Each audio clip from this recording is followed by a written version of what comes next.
pagpapadala ng pera. Sa pagpapadala ng pera, dyan po tayo kikita. Okay?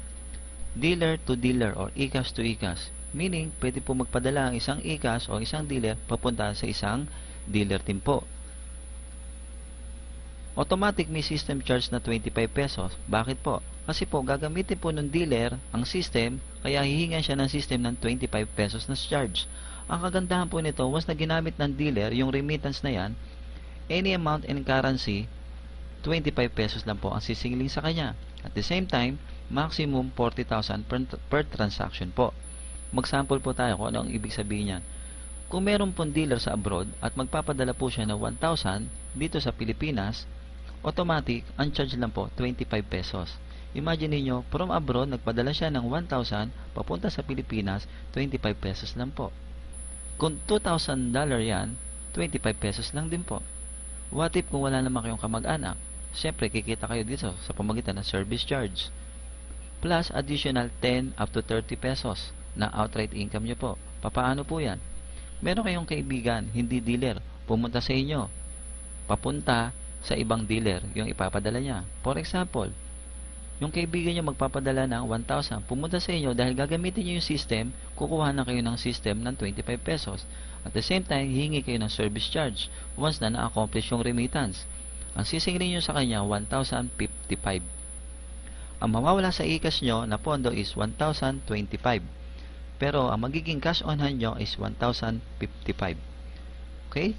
Habang nawawala ang laman dun sa ikas na pondo nyo, nagkakaroon naman kayo ng tinatawag na cash on hand, yung pera na hawak-hawak nyo. Assuming nyo na lang meron kayong 30 pesos na service charge sa remittance. Sa loob ng isang araw, meron kayong 10 transaction, kikita kayo ng 300 pesos per day. Sa loob ng isang buwan, meron kayong 9,000 per month. Okay? Sa bills payment po, paano ang kitaan?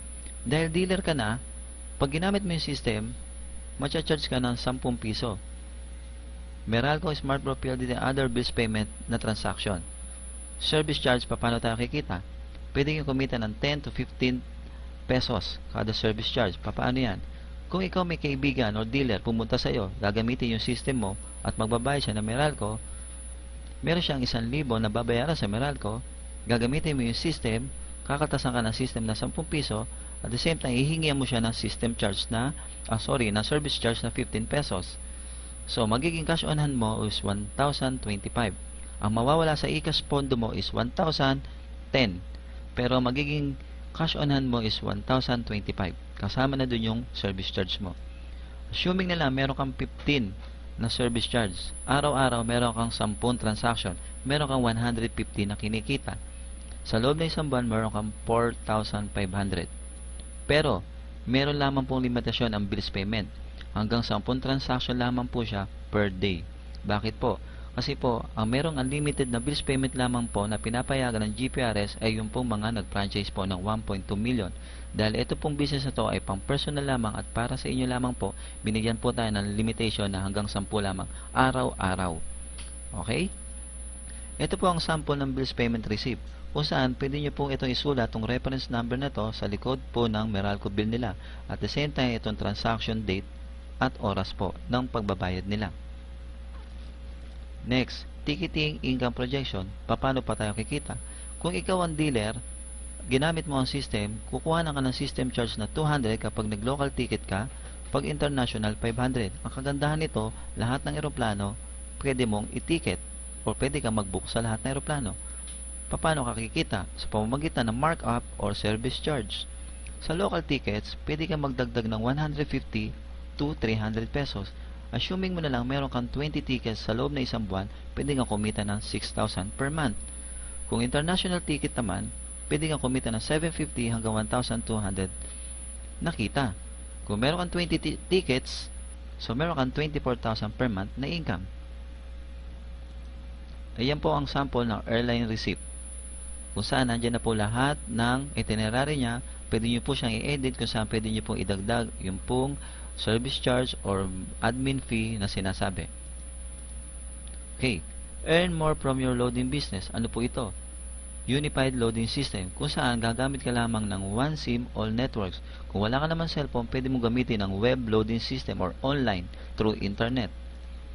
Direct sales, Ang direct sales po, ito po yung sinasabi na pwede mo pong ibenta sa ibang tao. Ano po yung ibebenta nyo? Ang ibebenta nyo po ay ito po, business opportunity to other people. Magkakaroon po sila ng business sa pamamagitan ng binebenta nyo po. Ano po yung ibebenta nyo? Nung sumali po kayo sa GPRS na global dealer, binigyan po kayo ng 65 peraso na RIC. Ang RIC po ay ang retailer card. Ito po yung ginagamit ng isang tao para pwede po siya mag-loading business. Ito mo retailer card na pong ito ay activation fee lamang. So wala pa po siyang load. Pag yan po ay naibenta nyo sa 65 na tao sa halagang 300, babalik na kagad sa inyo ang inyong pinuhuna na 14,998. Kasi po, ang total po niyan is 19,500, yan 65 peraso. Kumita na po kayo ng 4,500. Okay, ito po yung traditional loading system kung saan ito po yung kasalukuyan nangyayari sa mga store o sa mga tindahan. May Smart, Globe, Sun. May tigit-tigisa po silang load wallet. Sa tatlong cellphone, meron po silang 1,500 load wallet. Imagine niyo kung isang area lamang po ay malakas ang Smart, hindi na po gagana ang Globe at Sun. Kung malakas naman po sa isang area ang Globe, paano po ang kita ng Smart sa ng Sun? Okay? Samantalang dito po, sa retailer card, once na inactivate na isang user o na isang pinagbentahan nyo, gamit ang cellphone niya, inactivate sa GPRS, gamit yung one SIM card, one phone, kung ano yung ginagamit niyang kasalukuyan na SIM card, Smart man yan o Globe or Sun, pag na-activate, kahit ang load wallet lang yan is 500, kaya niya na loadan ng Sun, Globe, ang Smart. Na ma-maximize niya po ang load wallet, kahit 500 lamang. Unlike po sa traditional, natetenga po ang load wallet ng ibang network dahil mahina sa lugar nila. Okay, paano kung may kita po yung retailer? Yung binentahan nyo po ng retailer card. So, pwede po siyang kumita ng 10 to 12% for every load wallet na nabebenta niya. Kung titignan natin ang per network na kitaan, imagine nila natin, i-assume na lang natin na tig to 12% po ang kitaan ng per network. So, meron po silang tig 60 pesos. I-assume na lang po natin yan na ang kitaan po ay tig to 12%. 180 times 30 days, yan po ang possible na kitain ng isang retailer nyo, 5,400.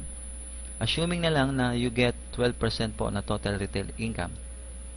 Computation for Smart, Globe, and Sun only.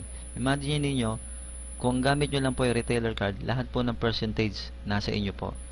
Kahit malakas ang Globe sa area nyo, kuha nyo rin po ang percentage ng Globe. So, na-accumulate nyo po ang lahat ng percentage kasi isang cellphone lang ang gamit nyo. Dealer income projection in retailer. Paano po kayo kikita? Kayo pong nagbenta. So, yan po ay nabenta nyo po. So, kikita po kayo dyan na every load consumed by your retailers. Paano po? Meron ka na ibenta na 65 na retailer card. Ngayon, niloloadan mo siya ng 500 araw-araw. So, ang lumalabas sa iyo araw-araw na load is 32,500 sa 65 na retailer mo. Sa loob ng 30 days, ang lalabas sa iyong load is 975,000 kung saan kikita ka ng 2%. Yung 2% na yon is equivalent 19,500 per month. Imagine niyo na lang yung 65 retailers nyo nagpapaload sa inyo araw-araw ng 500. Meron kayong 19,500. Assuming nyo na lang isang retailer na lang nagpapaload sa inyo na tig 1,000 naman, tigwa 1,000 every day. Yung isang retailer. 1,000 times 30 days. So, 30,000. Yung 30,000 na yun yung 2% nyo. Kunin nyo po doon. Yun ang kita nyo. The more retailer, the bigger your earnings. Paano kung wala na akong retailer card? Isipin nyo. Makakakuha po kayo ulit sa opisina, makakabili po kayo sa halagang 150 na lang po. Hindi na po siya 300 kasi meron po siyang 50% discount. Okay, you already start the traditional plus franchising ng GPRS kung saan sa small capital kumikita na po kagad kayo. So, meron ho bang risk? Sa tingin ko po, wala pa ako nakikitang risk. Kung meron kayo napapansin, tingnan po natin sa mga susunod kung lalabas yung risk na hinahanap natin. Kasi po, ako po, wala pa po ako nakikitang risk. Okay, idagdag na natin yung multi-level marketing. Ano bang multi-level marketing? Share mo lang yung business. Sa pag-share mo ng business, namumultiply yung kita mo. At the same time, nagkakaroon ka ng long-term income. Papaano yan? Okay, gagawa po tayo ng system kung saan gagamitin na natin yung multi-level marketing or tinatawag nating networking. Pag-usapan natin paano tayo kikita sa pamamagitan ng direct referral incentives. Kailangan daw makabuo tayo ng left and right or binary. Okay? Kailangan meron tayong tao sa left, Kung saan once na tayo ang nakapagpasali sa kanya at sumali ang tao na yan na kaibigan nyo, automatic bibigyan tayo ng company ng 1,000 as direct referral incentives. At the same time, meron tayong kakilala at nilagay natin sa rate natin, syempre bibigyan tayo ng company ng 1,000 as direct referral incentives. So meron tayong kinita na 2,000. At the same time, nabuo natin ang left and right.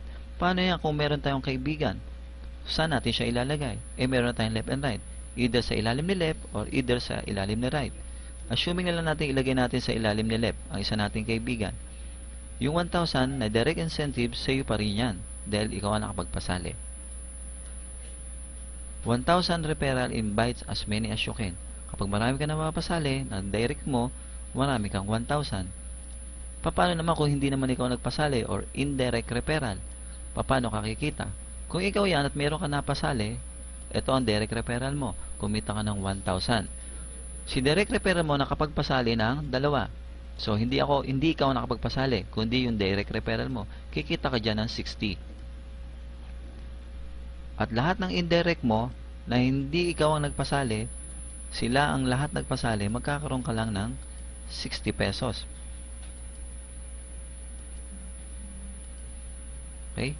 Magkakaroon ka ng 60 pesos from second generation down to your 10th generation. Magsisimula rito sa second generation mo, third generation hanggang 10th generation. Imaginein mo sa second generation, example, meron kang 30 sa second generation mo. Sabihin, 30 times 60. Sa third generation mo, example, meron kang 100. 100 times 60. Okay? Points pairing bonus. Ano ang ibig sabihin nito? Dahil nga nabuo mo yung left and right, nagkaroon ka ng tao sa left, nagkaroon ka ng tao sa right. Nakita ngayon ng system na meron kang left and right. Magkakaroon ka ng pairing bonus. Left, right. Magkakaroon ka ng 1,500 additional bonus. At the same time, ganun din, yung left mo, kukuha din siya ng left and right niya. So, magkakaroon din siya ng 1,500. Yung si right mo, kukuha din siya ng left and right niya, kagaya ng ginawa mo, magkakaroon din siya ng 1,500. At ikaw naman magkakaroon din ng 3,000. Bakit? Kasi nabuo mo din yung left and right. Left and right. 1,500, 1,500. So, meron kang 3,000 na pairing. Okay? GC on pairing bonus. Di ba meron kang 1,500 na pairing bonus dapat? So, sa system, magiging 1,200 na lamang siya. Bakit magiging 1,200? Kasi, yung 300 will be placed to GC points. Kung saan yung GC points mo, yun yung magiging savings mo. Once na-accumulate mo na yung GC points mo, may katumbas yun ng mga gadgets at kung ano pa man na pwede tumumbas sa GC points mo. Okay, slope plan feasibility study.